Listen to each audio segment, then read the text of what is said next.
Ako po si Emma, 16 na taong gulang. Nakatira po ako sa bayan ng Bulacan. Lumaki po ako nang hindi ko po kasama ang mga magulang at kapatid ko. Sa Bicol po talaga kami nakatira. 6 po kami magkakapatid. Dahil po sa hirap ng buhay namin, ay pinaampon ako ng mga magulang ko sa kapatid ng nanay ko. 3 taon pa lang ako noon nang tumira ako kay Mama Luz. May asawa po siya. Hindi sila nagkaanak ni Papa Alex. Mabait ang mga umampon sa akin. Mahal na mahal nila ako. Pinag-aral at binilhan ng mga magagandang damit. Sa isang subdivision sa Bulacan kami nakatira.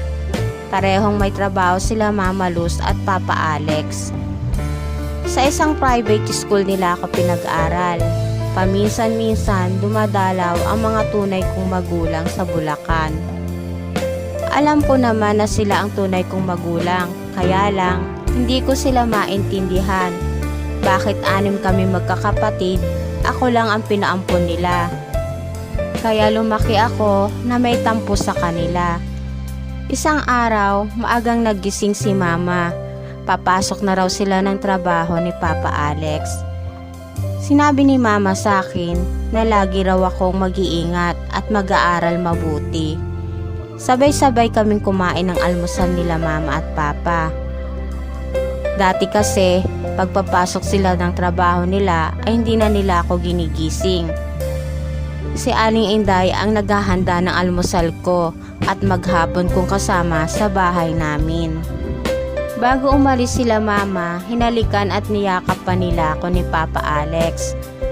8:00 ng gabi noon, tinatawagan ko si Mama sa cellphone niya. Hindi ito sumasagot, ganon din ang cellphone ni Papa. Naisip ko, baka nag-overtime sila. Hanggang sa mag-10:00 na ng gabi, ay wala pa rin sila. Lumabas na ako ng gate namin para doon na lang sila hintayin. May nakita akong 2 pulis na huminto sa tapat ng gate namin. Maya-maya lang, may isa pang kotse na huminto. Nakita kong bumaba sa kotse ang best friend ni Mama na si Tita Peli. Lumapit sila sa akin. Pagkakita sa akin ni Tita Peli ay niyakap niya ako. At sinabi niya na wag akong mabibigla. Wala na raw si Mama at Papa. Nabangga raw ang kotseng sinasakyan nila. Sumalpok raw sa truck ang kotse nila Mama. Hindi ako makapaniwala sa sinabi ni Tita Peli. Halos maglupasay ako sa kaiiyak nang nalaman kong patay na sila. Nang araw na yon, parang gusto ko na ring mamatay. Ibinurol sa isang chapel si Mama at si Papa sa loob ng aming subdivision. Nang panahon na yon, ay wala na ako sa aking sarili. Iyak lang ako ng iyak. Dumating ang mga tunay kong magulang sa burol nila Papa at Mama. Hindi ko malaman kung anong mangyayari sa akin. Wala na si Papa at Mama. May mga tunay nga akong magulang, kaya lang parang hindi ko nararamdaman na mahal nila ako. Kasi kung mahal nila ako, bakit nila ako pinaampon? Inilibing si Mama at Papa. Nang araw ng libing nila ay hindi ko malaman kung ilang beses akong nawalan ng malay. Nang nailibing na sila Mama at Papa, sinabi sa akin ng mga tunay kong magulang na sumama na raw ako sa kanila. May perang naiwan si Mama at Papa sa bangko. May nakuha rin akong pera sa kumpanyang pinapasukan nila. Malaki-laki rin ito, kaya kahit napatay na sila ay makapagtatapos ako ng pag-aaral ko. Sinabi ni Nanay na sumama na raw ako sa kanila. Hindi daw nila ako maiiwang mag-isa sa bahay namin. Pumayag na rin akong sumama.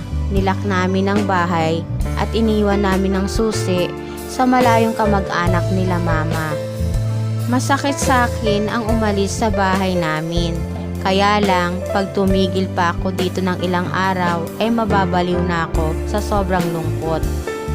Ilang araw lang ang lumipas, sumama na akong umuwi ng Bicol. Habang nakasakay kami ng bus, ramdam na ramdam ko ang sobrang lungkot. Nakita kong umiyak si tatay, niyakap niya ako ng mahigpit. Pagdating namin sa Bicol, nakita ko kung anong merong buhay ang mga tunay kong magulang. Halos magigiba na ang bahay na tinitirhan nila. Bukod sa magigiba na, ay tagpi-tagpi pa ang dingding nito. May dalawa pa akong maliliit na kapatid. Ang panganay kong kapatid ay si Ate Mila. Payat na payat ito, parang may sakit. Ang pangalawa naman sa panganay ay si Kuya Dan. Sumasama ito sa pangingisda sa dagat. At ako naman ang pangatlo. At ang pang-apat ay si Cristel, isa po siyang special child. At yung dalawa ay maliliit pa. Hindi ko alam na ganito pala ang buhay ng pamilya ko. Simula kasi nang inampun ako nila mama at papa, ay iniwasan ko na magtanong sa buhay ng aking mga tunay na pamilya. Tuwang-tuwa ang mga kapatid ko nang nakita nila ako. Si nanay naman at si tatay ay parang nahihiya silang paakyatin ako sa bahay namin. Pag-akyat ko, nakita ko ang dalawa kong kapatid na kumakain ng kamote. Nakatingin lang ang mga ito sa akin. Mapapansin mo rin na mapuputla ang kanilang mga kulay. Maya-maya lang, umakyat si Ate Mila. May dala itong kamote. Sinabi nito na pasensya na raw ako. Habang inaabot niya sa akin ang mga kamote, ay kinuha ko ang isa. Pero hindi ko ito kinain. Nang buhay pa kasi si mama, nakikita akong kumakain siya nito. Pero hindi ako kumakain ng kamote. Sinabi ng nanay ko na magpahinga muna raw ako. Tatawagin na lang daw niya ako pagkakain na kami. Luminga-linga ako sa loob ng bahay namin. Wala man lang itong kwarto. Ni wala ka man lang mapapanoorang TV o di kaya'y radyo na mapapakinggan. Wala ring signal ang cellphone ko. Maya-maya lang, tinawag na ako ni tatay para kumain. Sa baba ang kusina namin. Andun na sa baba ang aking mga kapatid. Ako lang pala ang hinihintay nila. Pritong isda ang ulam namin at talbos ng kamote na may sabaw. Niwala man lang itong sahog. Sinandukan ako ni tatay ng kanin. Binigay niya sa akin ang isang pritong isda. Samantalang sila ay sabaw at dahon lang ng kamote ang kanilang ulam. Narinig ko na naman na sinabi ni tatay at ni nanay na pasensya ka na anak ha. Bukas, pag nakadilihensya ako ng pera, ay bibili tayo ng masarap na ulam, ang sabi ni tatay. Tumingin ako sa mga kapatid ko, nakangiti lang ang mga ito sa akin. Nang matapos na kaming kumain, umakyat agad ako sa taas ng bahay namin. Tumungaw ako sa bintana, napakalungkot ng paligid. Hindi ko maiwasang hindi umiyak. Nilapitan ako ng Ate Mila ko. Sinabi niya na huwag akong malungkot. Para malibang raw ako, isasama niya raw ako palagi sa dagat. Sinabi rin ni Ate Mila na sobrang nalungkot daw sila nang inampon ako nila mama at papa. Simula raw kasi nang pinanganak ako, naging masakitin ako. Lagi raw ako kinukumbulsyon. Kaya nang nagbakasyon sa Bicol si mama at papa, nang nakita nila akong may sakit, ay sinabi nila kila nanay at tatay na ampunin na lang daw nila ako. Pinagabihan, magkakatabi kami magkakapatid na natutulog. Hindi ako makatulog ng gabi na yon. Pinagmamasdan ko ang mga kapatid kong natutulog, pati na rin si tatay at nanay. Nakakaawa naman pala ang buhay nila. Naisip ko, kung hindi ako pinaampon nila nanay at tatay, ay ganito rin ang magiging buhay ko.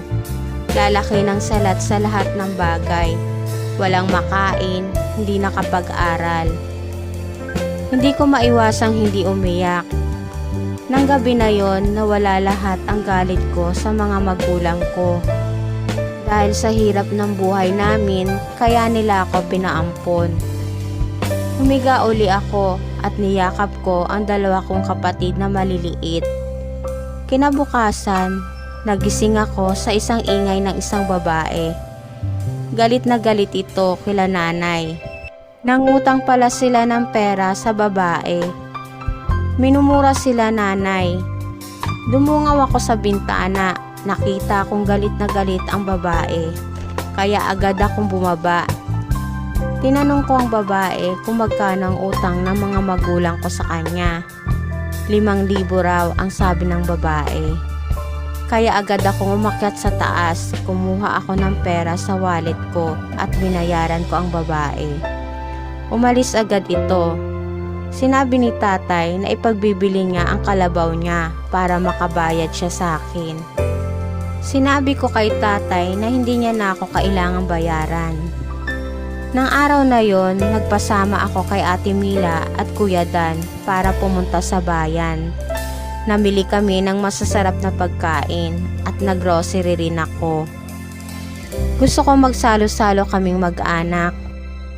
Pagdating namin sa bahay, kitang-kita ko ang tuwa sa mukha ng mga kapatid ko. Sinabi ni nanay at tatay na hindi ko kailangang gumastos. Ang pera raw na naiwan nila mama at papa ay gamitin ko raw sa pag-aaral ko. Sinabi ko sa kanila na meron akong pera para sa pag-aaral ko.